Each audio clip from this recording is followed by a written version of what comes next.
Hey, it's Pete Thorn. Welcome to my home studio and welcome to my demo of the Horizon Devices Nano Attack. Super cool new pedal from the nice folks at Horizon Devices. They brought you the Precision Drive Great Overdrive pedal that I've done a demo for on my channel, as well as the Apex preamp, more of a distortion preamp kind of affair. Also just did a demo for that a few weeks ago.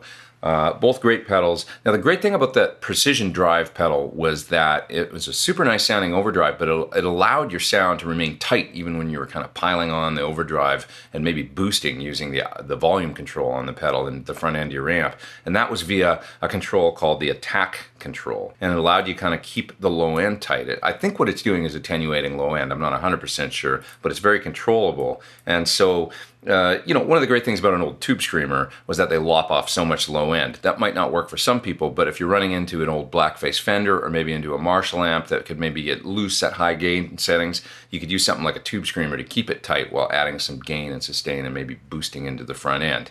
Well, this pedal gives you a lot of control over a similar thing, basically. With the attack control, you can just keep the sound super tight. So maybe you got like a Marshall Super Bass or a Fender Bassman, something like that, or even a dual rectifier, which kind of has ample full bass, but at high gain settings, they can get a little loose sounding. So this attack control just remedies that. So you heard me turn it on in the song at the beginning of the video, right at the beginning, had a cool amp tone going, but it was maybe like a little lazy, just kind of lying there and maybe a little flubby sounding. And as soon as I turn on this pedal, I was boosting the output a little bit, boosting the tone a little bit to add a little bit of sizzle, and I had the attack control set on the second click setting. Okay, so still kind of conservative with the amount of low end that I was cutting off, but it was just keeping the tone super tight and boosting into the front end of the amp. Sounded just great to me. So I already mentioned there's a level control and there's a tone control right here on mini pots on the inside of the pedal. You can see level and tone right there, and so those are preset kind of things. Just a little mini screwdriver, you go in there and you can set your gain setting and set your tone where you want it, and then on the front you got your 6-position click switch on this pedal, and that's the attack control to keep things nice and tight. Okay, so what I want to do now is solo that part from the song at the beginning of the video outside of the mix. You can hear it super clear and hear exactly what the pedal's doing, and then I'm also going to play a guitar loop through the pedal and turn the knobs.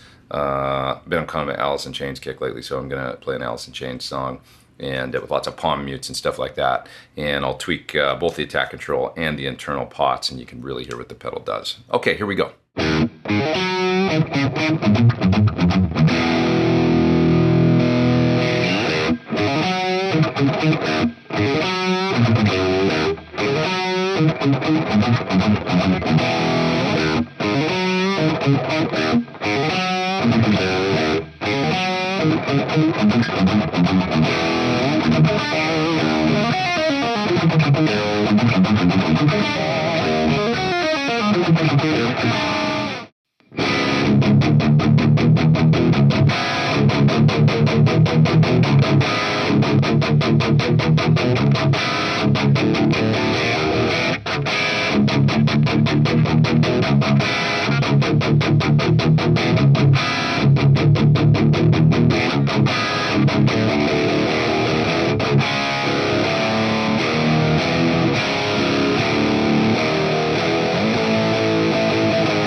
Thanks for watching my video on the Horizon Devices Nano Attack pedal. Great pedal for adding aggression and clean boost, shaping the tone and the front end of any amp, and also keeping things super tight while you're doing all of that via the attack control. I really like this pedal. I think I'm going to use it actually. If I'm doing rock gigs and stuff like that, it just seems like a no-brainer. It seems to make kind of any amp a little bit tighter and sound just a little bit more aggressive and cool in a great way. So I'm going to get some use out of this, I think, for sure. You can check it out further at the website you see there on your screen. Please come back and see me for more videos real soon. I'm Pete Thorn. Take care.